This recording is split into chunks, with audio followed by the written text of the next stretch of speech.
Woo! Look at that. Could you say it's a little hot?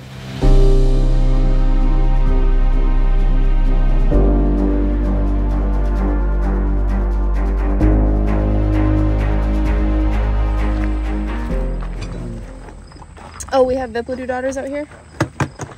Okay. Some of these are actually mated out here. Oh, really? That'll be nice. This one right here, I know is mated out here. This one, that one, and then the rest of them, I won't. Okay. You guys finally get to see our other bee yard. These are only a couple of the pellets that we have here at the pumpkin patch. We have, or there is pumpkins over that way, a whole entire field of them. So I'm sure they're probably going to be jam-packed. We haven't even checked on them in like, what, a month? A month. Yeah, so we're going to be taking some frames from them to strengthen up some of our nukes because they definitely need some extra resources. So let's see what we're working with. Nope.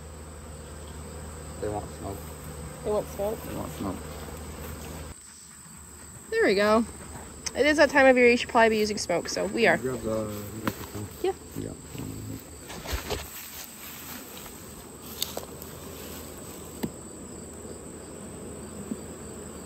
Oh. No, this literally is just hatching. You see the bee coming out right there.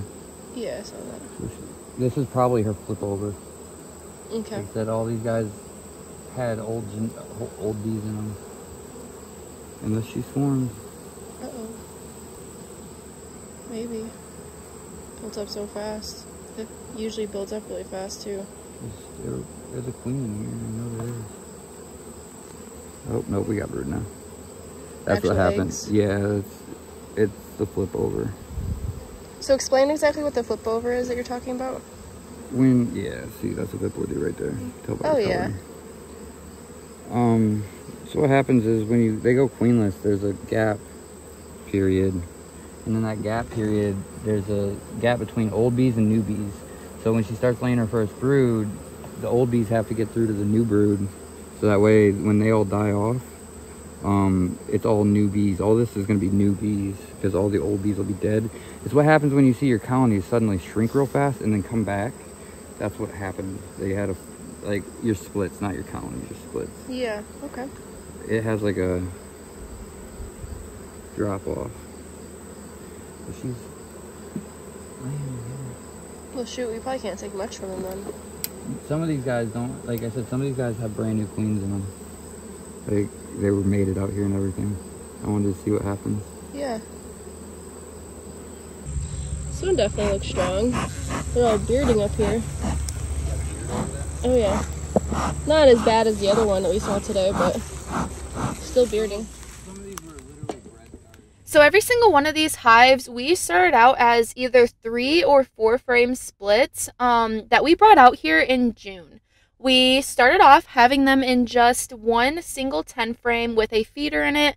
And then Casey came back around a month later and threw another deep on top of that once they were built up.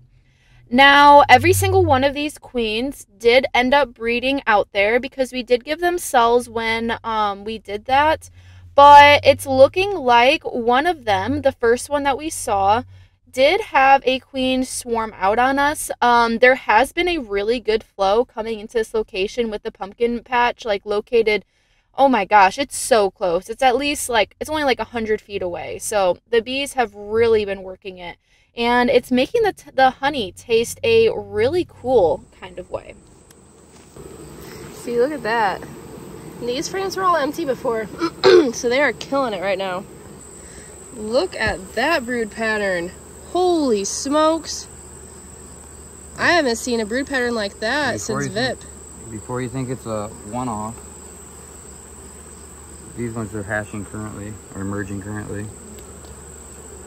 Oh yeah, that's beautiful. I like that a lot. Oh, check this one out. Wow. I like the way they're building their honey.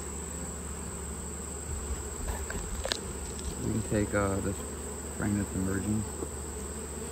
You can tell they're definitely collecting something different because of the propolis is super shiny. I don't know if you noticed that in yours, but over here it's all shiny. So I was gonna take 2 frames from each and that's it. Are you cool with that, or do you want me to take less? So right now, the main thing that we're really thinking about is making sure that our strong colonies are pulled back just a teensy tiny bit so they don't end up swarming like one of these colonies did. Because this is not the time of year that you want your bees to swarm and requeen. You want them to be strong and ready for wintertime. But with the fall flow coming, the bees know a flow is coming, and it's usually right before that flow hits. That's when the bees want to swarm, because that's when they know their next generation that they send out is going to be able to build up a hive successfully.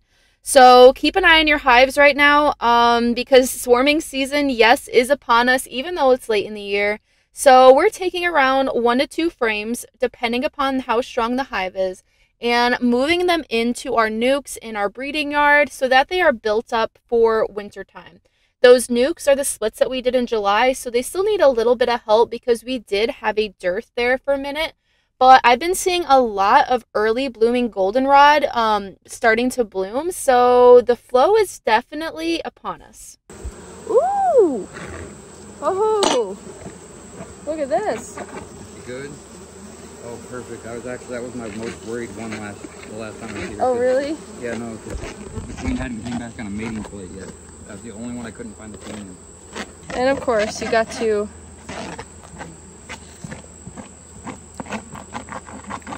Ooh. Yeah, that's different. It's good though. Really watery. Oh, and guys, you'll be happy to know we're using wood chips for our smoker today, and it's actually staying lit. Who would have known? Right? Only like everybody told me this. Use wood chips? Dear God. Yeah. I don't know if I'm able to get this frame out. I don't think they built it. They built the one too big. We'll see. Oh yeah, that's new comb. So it's a good thing we're doing this. We're building out comb right now. Uh-oh. Cool. You're good. Is that right? That's foundation thing. Yeah. Take it out if it is. We'll let it hatch and then we'll take it out. To get ready for our nuke sale next spring, we are slowly trying to phase out a lot of our foundationless frames and only keep them in our main hives that we're never going to take frames out or split or anything like that, so that we are only giving you plastic frames that are sturdier, and it tends to be an easier option, especially for new beekeepers. So be on the lookout for pre-orders. They are definitely coming very, very soon. I am looking at opening pre-orders on September 15th as I've been working really hard on the website. It has definitely been a journey because I'm not super tech savvy. I know it kind of seems like it since I can like video edit and stuff like that. But it definitely took me a minute, but it's finally going smoothly. So keep an eye out for the website because it's coming along great. And yeah, so September 15th, pre-orders for overwintered spring nukes. We're going to be setting everything up so that whatever makes it through the winter time, that's what we're going to be selling in the spring. So yeah. Oh yeah, no, it's a lot easier. So we're not carrying multiple gestures.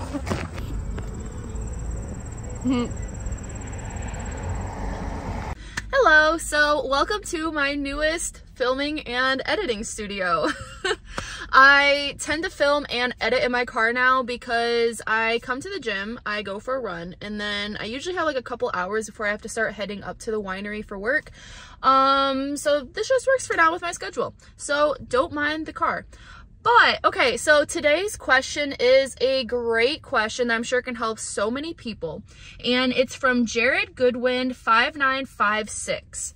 Question: I had a pro nuke box almost overflowing with bees, and 3.5 out of the 5 frames were completely filled with brood, most of which was going to emerge in the next week.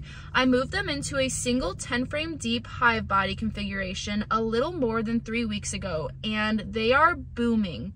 Since it's so late in the season, I was thinking that I should probably buy better comb from Better Bee to give them another deep box to use, since it's most likely too late for them to draw out an entire box. Do you think adding a deep brood box full of better comb will give them a fighting chance at surviving a northeastern winter? Any advice is appreciated. Thank you. All right, so Jared, I have a couple options for you. So first off, it is pretty late in the year to be adding on boxes. The bees are definitely not going to be able to draw out an entire deep box. So you are right about that. But the only other thing that I am concerned about is, so bees perform best when they're in a space just big enough for their cluster. And I feel as though if you were to put on another box this time of year, they're still not going to be able to fill up any of that comb with, say, like honey and brood and whatnot, because they're already not going to put a ton of brood in it, because by the time you get it on there, you're going to be nearing maybe like the middle of your fall flow if we have one. I'm not really sure how the northeastern flows go, so definitely look into like a flow calendar for that. I actually have a link for a flow calendar I'll put in the description, and you can click on it based on your region and whatnot.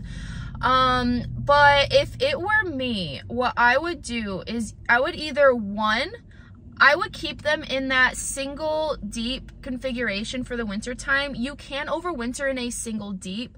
I've done it before, and if you want to play it safe, then you can put on a feeder shim around it, or on the top of it, sorry, and then put on a sugar brick, and then just check on it like once a month throughout the winter time, just to see where they're at in terms of using up all of that sugar stores. That way, they will then fill out the rest of the box that they're in right now with honey that they collect, and they will condense it all in there as much as they possibly can. And in terms of swarming, I wouldn't really see them swarming in that configuration, since you did just give them space, one. And two, is the queen a newer queen? You mentioned that you had them in a nuke beforehand. So if she is a newer queen from this year, then she won't be as prone to swarming. I've noticed that. It's usually the queens that are going into their second season that they're definitely going to try to swarm if they can. And then, so your other option would be to put them in, this may sound crazy to you, but Casey and I use this, to put them in a 5/5 configuration in a nuke box. The reason I like this is because in comparison to having them in a single deep, they're able to just stay right there and then just move up and get the honey that they need, versus in a deep, they could build out their box so that there's that brood nest in the center, and then all of the honey is on the outside and maybe a little bit on the top. So it's harder for them in the winter time to move over frames versus to move up. So you can try out either one of those options, but if you really want to put another deep on top of that, I would suggest putting in, so I have these 2-gallon frame feeders that you guys have seen in a lot of my videos, and it takes up the space of 2 frames. I really like using these to help condense a hive down if I don't feel they're going to be able to fill up those extra 4 frames, because then it pretty much turns it into an 8 frame. And it makes it super easy for you guys to feed in the springtime, if you need to start building them up, or even in the fall time. So yeah, those are a bunch of options. I hope that helps, and I hope you have a ton of success this year. But as always, thank you so much everyone for watching. I cannot tell you how thankful I am for having you guys here. Like, I look forward to making these videos and reading all of your comments and building and interacting with this community that we're building here. So with that, I hope you have a great week, and I'll see you soon. Don't quit and be fit.